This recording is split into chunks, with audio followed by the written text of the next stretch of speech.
आलू दही की सब्जी। नाश्ते में क्या बनाऊं समझ में नहीं आ रहा।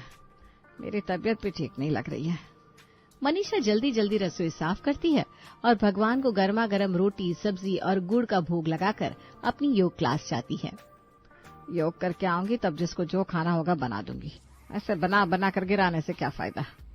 इधर सुनील मनीषा के पीछे से घर में रहता है और काम वाली से काम करवाने से लेकर दूध वाले से दूध लेने तक सब कुछ करता है। यश सोकर उठता है और मनीषा को खोजने लगता है। पापा, मम्मी योग क्लास गई है क्या? हाँ बेटा, बात ही होगी। चाय दे दो क्या? हाँ दे दीजिए। आज मेरा ऑफिस थोड़ा जल्दी है, बस नाश्ता करके निकलूंगा। सुनील तुरंत छुपकर मनीषा को फोन करता है। तुम्हारा बेटा उठ गया है, उसे आज जल्दी ऑफिस जाना है। हाँ हाँ, मेरा बस हो गया है, आप मुझे लेने आ जाइए। सुनील यश को चाय देकर उसी वक्त मनीषा को लेने निकल जाता है। मनीषा आते ही रसोई में जाती है और यश के टिफिन की तैयारी करने लगती है। इतने में ही ईशा रसोई में जाती है और कहती है, मम्मी बहुत जोरों की भूख लग रही है, खाने में क्या है? बस 2 मिनट रुक जा, पहले तेरे भाई को नाश्ता दे देती हूँ, नहीं तो वो भूखे ही चला जाएगा। ठीक है। इतने में ही यश वहाँ आता है। मम्मी तुम अभी अभी आई हो और रसोई में घुस गई, तुम्हें इतना पसीना आ रहा है, आराम तो कर लो थोड़ा। मैं कुछ खाकर नहीं जाने वाला। क्यों? तेरा खाना तो बना हुआ है, 2 रोटी और मंचूरियन खा ले और फिर टिफिन पैक कर देती हूँ। ठीक है दे दो, फिर तुम आराम कर लेना। आराम अभी कैसे, अभी सबको नाश्ता देना है। पापा भूख भूख कर रहे हैं, तेरे पापा की भी तो उम्र हो गई है। यश धीरे से मनीषा से कहता है, आलू दही की सब्जी बना देना, झट से बन जाएगी, फिर तो आराम करना। ईशा दोनों माँ बेटे की बात सुन लेती है और जोर से सुनील से कहती है, पापा देखिए ये मम्मी से क्या कह रहा है, ये लोगों के लिए ज्यादा मेहनत मत करो, आलू दही की सब्जी 2 मिनट में बना दो। अरे पागल, ये कोई खराब खाना है क्या? सबसे अच्छा है गर्मी में, ऊपर से हल्का भी होगा, कम तेल में बन जाता है। यश तो पागल है, कुछ भी बोल देता है, बोलने दे इसे। मम्मी रहने दो, हमें फुसलाओ मत। यश मंद मंद मुस्कुराकर चल देता है। यश के जाने के बाद मनीषा अंजलि से कहती है, नाश्ते में क्या बना दूं, जो तुम लोग खाओगे वही बना देती हूँ। तुम बताओ क्या बनाओगी, बाकी सब क्या खा रहे हैं? अरे यश को तो बासी कल का खाना देकर भेजी हूँ, मेरी तबीयत भी खराब है, अब कुछ पचता नहीं है, उम्र हो गई है। कल कुछ खाया नहीं था, फिर भी पता नहीं पेट कैसे खराब हो गया। अपने लिए तो मैं आलू दही की सब्जी बना लूंगी, उसी से चेप चेप कर रोटी खा लूंगी। हाँ तो ठीक है ना, बना लो, मैं भी वही खा लूंगी। ठीक है भाई, मैं भी वही खा लूंगा। मनीषा तो चाहती ही थी कि उसे कुछ ज्यादा बनाना ना पड़े। वो रसोई में जाकर 2 मिनट में दही में पानी घोलकर उसमें उबले हुए आलू तोड़कर डाल देती है। फिर एक कढ़ाई में तेल गरम करके उसमें जीरा, हींग, सबूत लाल मिर्च का टुकड़ा, कड़ी पत्ते डाल देती है। फिर उसमें कश्मीरी लाल मिर्च डालकर छौंक तैयार करके दही में डाल देती है और उसे उबलने के लिए छोड़ देती है। एक उबाल आते ही नमक डाल दूंगी और काम खत्म। मनीषा सुनील और अंजलि को आलू दही की सब्जी और फुलके देती है और खुद भी लेकर बैठ जाती है। ईशा जब सबको आलू दही की सब्जी रोटी के साथ खाते देखती है तो, यही बनाई हो, जब देखो एक आलू दही की सब्जी बनाकर रख देती हो, मुझे नहीं भाता ये। ठीक है तू रहने दे, मैं तेरे लिए कुछ और बना देती हूँ। अब रहने दो, एक मेरे लिए क्या ही बनाओगी? तुम जानबूझकर ये सब करती हो ना मम्मी, ताकि मैं खाना न खाऊं। अरे कैसे बोल रही है तू बेटा, मैं बनाने तो जा रही हूँ ना तेरे लिए। बता दे, जो भी तुझे खाना है 5 मिनट में बन जाएगा। रोज एक ही चीज बना देती हो, खुद तुम्हें होना चाहिए, जब मैं नहीं खाती हूँ तो कुछ अच्छा सा और बना दे। मनीषा रोने जैसी सूरत बनाकर कहती है, बेटा मुझे समझ में नहीं आता क्या बनाऊं, जो बनाती हूँ कोई कुछ खाता नहीं तो कोई कुछ नहीं। आलू दही की सब्जी मैं, तेरे पापा और अंजलि खा लेते हैं तो बना लेती हूँ। अब कोई हरी सब्जी भी नहीं आ रही है, एक आलू ही तो आता है, उसका क्या ही बनाऊं? आलू के पराठे बना दूं क्या बेटा? नहीं रहने दो। ईशा चिड़चिड़ा जाती है और एक रोटी के साथ आलू दही की सब्जी खाती है और रोती जाती है। पूरे घर का माहौल खराब हो जाता है। डर से मनीषा ईशा से कुछ नहीं कहती। सुबह का नाश्ता ही 12 बजे होता है तो आज कोई दोपहर में खाना नहीं खाता। रात को मनीषा अंजलि से कहती है, आज चावल दोपहर में नहीं बना था तो अभी चावल बना लेती हूँ। तू तो चावल और आलू दही की सब्जी खा लेगी ना? हाँ हाँ खा लूंगी। तेरे पापा और मैं भी खा लेंगे। यश और ईशा से पूछ लेती हूँ, वो खाएंगे तो उनके लिए भी बना दूंगी। इतने में ही यश वहाँ आता है और मनीषा को कहता है, मम्मी क्या हुआ है, तुम इस तरह से क्यों चल रही हो? अरे कुछ नहीं हुआ मेरे राजा बाबू, ये बता तू क्या खाएगा? मेरे लिए कुछ बनाने की जरूरत नहीं है, जो बनाए मैं खा लूंगा। हद है यार, तीनों टाइम आलू दही की सब्जी। आलू दही नहीं, शाही खाना हो गया है जैसे। पता नहीं तुम लोग सब कैसे खा लेते हो। कैसे क्या, हम लोग सब यही तो खाते आए हैं बचपन से। अभी ना तुम इतना फुटानी करती हो। जब हम लोग जॉइंट में रहते थे तब कितने बच्चे थे घर में, तुम उस वक्त पैदा भी नहीं हुई थी। उस समय तो किसी को फुर्सत ही नहीं मिलता था। हम लोग तो स्कूल से आकर आलू दही की सब्जी और चावल खाकर सो जाते थे। हमें वही आदत है। माँ भी बहुत शौक से खाती थी। फिर बाद में सब अलग अलग हो गए, तब जाकर तुम और यश हुए। तभी तुम लोग इतने नाटक करते हो, ये नहीं खाएंगे वो नहीं खाएंगे। उस समय तो चावल तक फ्राई नहीं होते थे, क्यों मम्मी? हाँ भाई, झूठ क्यों बोलूं, अंजलि तो वही खाती थी।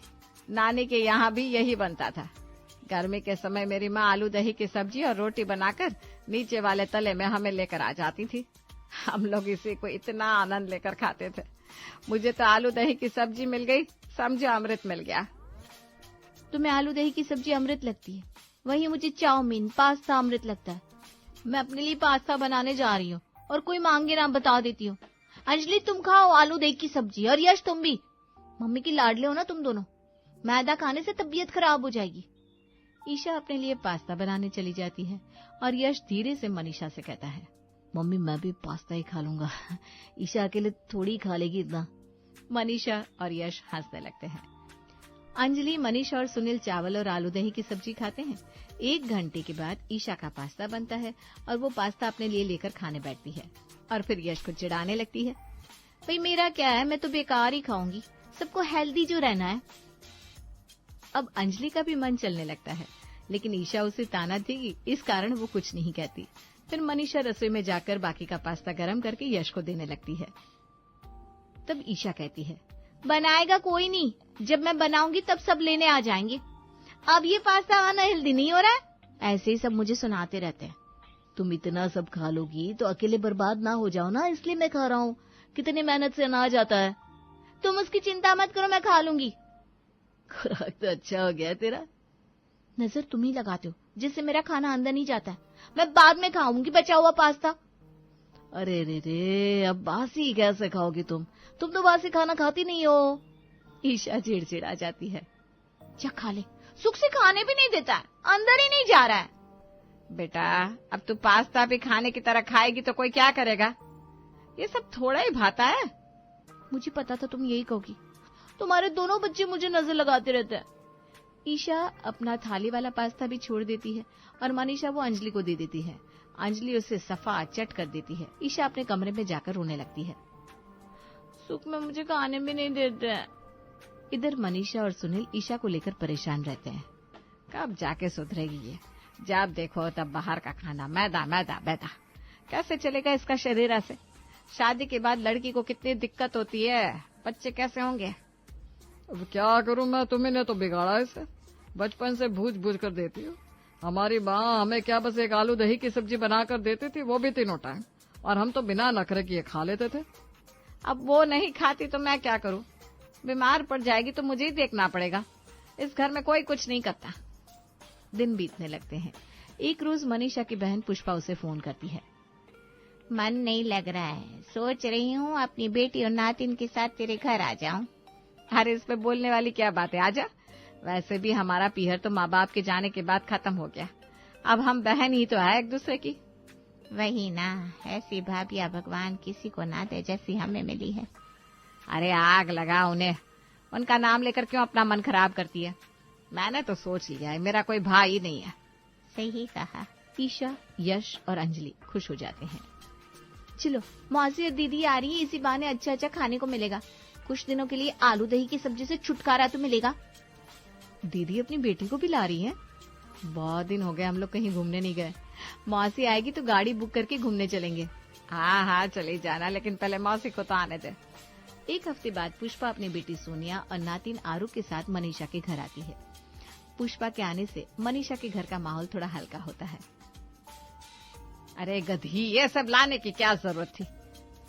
सोनिया, नाश्ते में समोसा मंगवा रही हूँ, दोपहर में बता क्या बना दूं?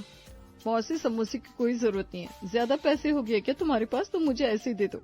रात की रोटी होगी ना, हम वही खा लेंगे। पागल है क्या? इतने दिनों बाद तुम लोग आए हो और मैं तुम्हें बासी खिलाऊं, ये अच्छा लगता है क्या? अरे कौन सा हम पराए हैं भाई, पैसा मत काट। मौसी इसी बहाने हमें भी खाने को मिल जाएगा, वरना मम्मी तो खुद बाहर का खाती नहीं है। मनीषा बाजार से सबके लिए समोसे मंगवा देती है। सब एक साथ बैठकर नाश्ता करते हैं। पुष्पा, मनीषा और सोनिया अपनी पुरानी बातों में लग जाते हैं। दोपहर के खाने का वक्त होता है। मनीषा कहती है, पुष्पा बताना क्या बना दूं? चावल तो आज बनेगा नहीं, आज एकादशी है। मम्मी चाउमीन बना दो ना, सोनिया दीदी का भी मन होगा और आरू भी खाती होगी शौक से। नहीं नहीं मौसी, आरू को मैंने बिल्कुल भी बाहर के खाने की आदत नहीं लगाई है।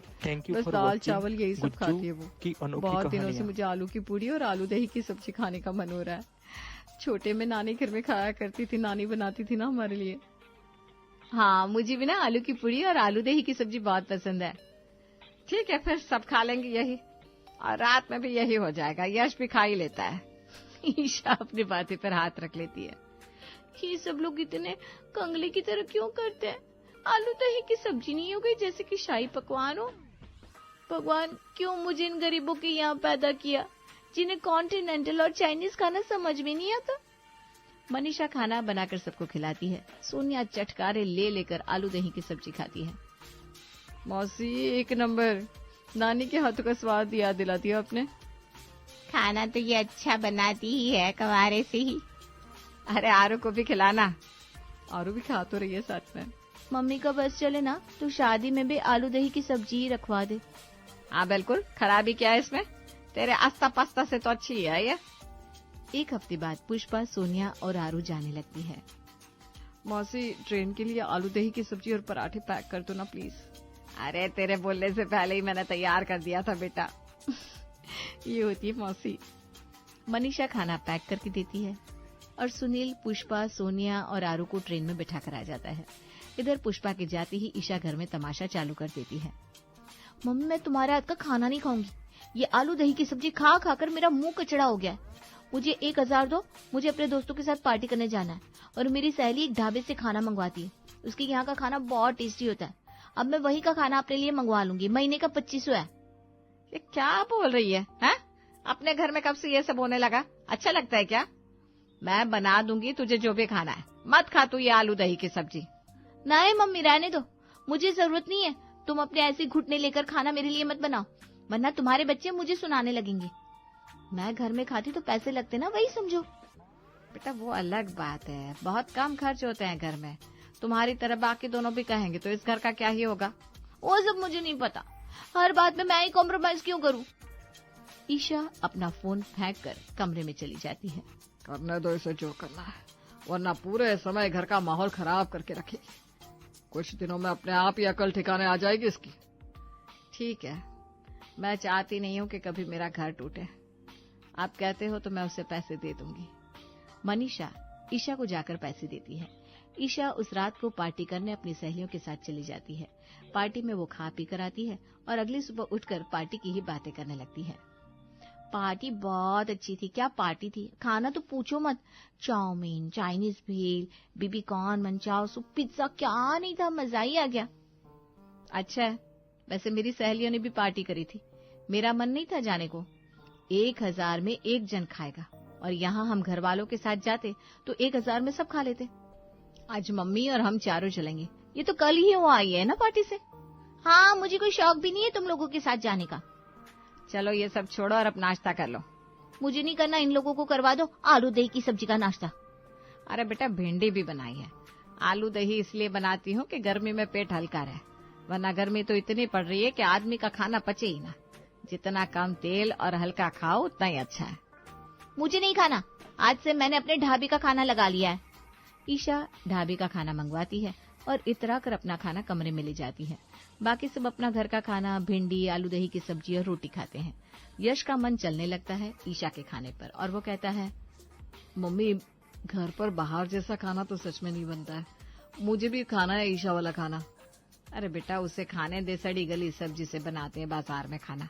हमारी तरह इतना देख कर साफ सुथरा नहीं होता। उसी का तो 2500 लग रहा है, फिर तू भी वही खाएगा तो 5000 हो जाएगा। 5000 में तो मैं पूरे घर का राशन चला लेती हूँ। अरे बाबा, इतना महंगा, ठीक है नहीं खाना। अब यश भी घर का खाना खाकर खुश रहता है और ईशा को जाकर बहुत सुनाता है कि वो जो कर रही है गलत है। मुझे मत सुना, अपना काम कर। तू खा रहा है ना घर का, खा, मेरे खाने पर नजर भी मत लगाना। अरे ठीक है, अब तेरी तबीयत खराब होगी तो हम बचाने नहीं आएंगे। दिन बीतने लगते हैं। एक हफ्ते बाद एक रोज जब ईशा दोपहर का खाना खा रही थी, तब उसके पेट में बहुत तेज दर्द होने लगता है और वो दर्द से छटपटाने लगती है। अपने कमरे में होने के कारण उसे कोई देख भी नहीं पाता। पता नहीं क्या हो गया है, पेट क्यों दुख रहा है इतना। ईशा पूरा खाना वैसा का वैसा ही छोड़ देती है। फिर उसे लूज मोशन होने लगते हैं। उसकी तबीयत बहुत ज्यादा खराब हो जाती है। बार बार मुझे बाथरूम क्यों आ रहा है, इतना तो कुछ खाया भी नहीं है। दोनों भाई बहन ने नजर मार दी है मेरे खाने में। इधर मनीषा देखती है कि ईशा रात का खाना वापस भिजवा देती है और सुबह से बाथरूम के चक्कर लगा रही है। मनीषा ईशा के पास जाती है। क्या हुआ है बेटा, पेट खराब है क्या तेरा? तुम्हारे बच्चों ने नजर मार दिया है मुझे, इसीलिए ये सब हो रहा है। उन लोगों से मेरी खुशी देखी कहाँ जाती है। ऐसा नहीं है बेटा, रुक मैं तुझे दवाई देती हूँ। मनीषा ईशा को दवाई देती है और उसका पेट ठीक हो जाता है। अगले दिन फिर से वो सुबह नाश्ता हॉल में खाने लगती है और उसके पेट में इतना भयंकर दर्द शुरू हो जाता है कि उससे बर्दाश्त नहीं हो पाता। वो चिल्ला चिल्ला कर जोर से रोने लगती है। अरे क्या हुआ है, रुक डॉक्टर के पास ले चलते हैं। सुनील और मनीषा ईशा को अस्पताल लेकर जाते हैं। मैंने पेन किलर दे दिया है, एक बार दर्द कंट्रोल के लिए। आप एक बार पेट की सोनोग्राफी भी करवा लीजिएगा। मुझे लग रहा है कि इन्हें स्टोन है। क्या स्टोन? नहीं, ऑपरेशन नहीं करवाऊंगी मैं अपनी बच्ची का, लेकिन इसे स्टोन कैसे हो गया? इतना डरिए मत, पहले टेस्ट करवा के रिपोर्ट दिखाइए। आजकल बच्चे घर का खाना खाना नहीं चाहते, बाहर का खाते हैं तो ये सब हो जाता है। बाहर में साफ सफाई थोड़ी करके कोई खाना बनाता है। देखिए अब से बाहर का खाना एकदम बंद। मम्मी मैं ठीक हो जाऊंगी ना? हाँ बेटा, तेरी माँ है ना। मनीषा ईशा का अल्ट्रासाउंड करवाने ले जाती है। पूरा दिन इसी में लग जाता है। मनीषा और सुनील भूखे प्यासे ईशा के लिए बाहर बैठे रहते हैं। अल्ट्रासाउंड हो जाता है और रिपोर्ट में आता है कि ईशा को स्टोन है। स्टोन तो इसे है, दवाई दे देता हूँ। दवाई से नहीं निकला तो ऑपरेशन करना होगा। नहीं, मुझे ऑपरेशन नहीं करवाना। अरे नहीं बेटा, मैं घरेलू इलाज से तुझे ठीक कर दूंगी। हाँ। इन सब में रात हो जाती है। सुनील मनीषा ईशा को लेकर घर वापस आते हैं। जाते ही मनीषा ईशा से कहती है, बेटा क्या खाएगी बता दे, क्या बना दूं? सुबह से भूखी है, खाना ना खाओ ना तो कमजोरी आ जाती है। आलू दही की सब्जी और रोटी। ईशा जोर जोर से रोने लगती है। मम्मा अब से तुम जो दोगी मैं वही खाऊंगी, लेकिन मेरा ऑपरेशन मत होने देना। अरे पगली, नहीं होगा तेरा ऑपरेशन। उस रात को सब पहली बार एक साथ बैठकर आलू दही की सब्जी और रोटी खुशी खुशी खाते हैं। मम्मा अब मुझे समझ में आ गया, तुम हमें आलू दही की सब्जी क्यों खिलाती हो, ताकि वो हमारे पाचन के लिए अच्छी रहे और खाना आराम से अंदर जाए। अब मैं तीनों टाइम आलू दही की सब्जी रोटी खा लूंगी। ईशा अब आलू दही की सब्जी रोटी ही खाती है। मनीषा पथरी का घरेलू इलाज चालू कर देती है और कुछ ही महीनों में ईशा की पथरी निकल जाती है और अब आलू दही की सब्जी ईशा की फेवरेट हो जाती है।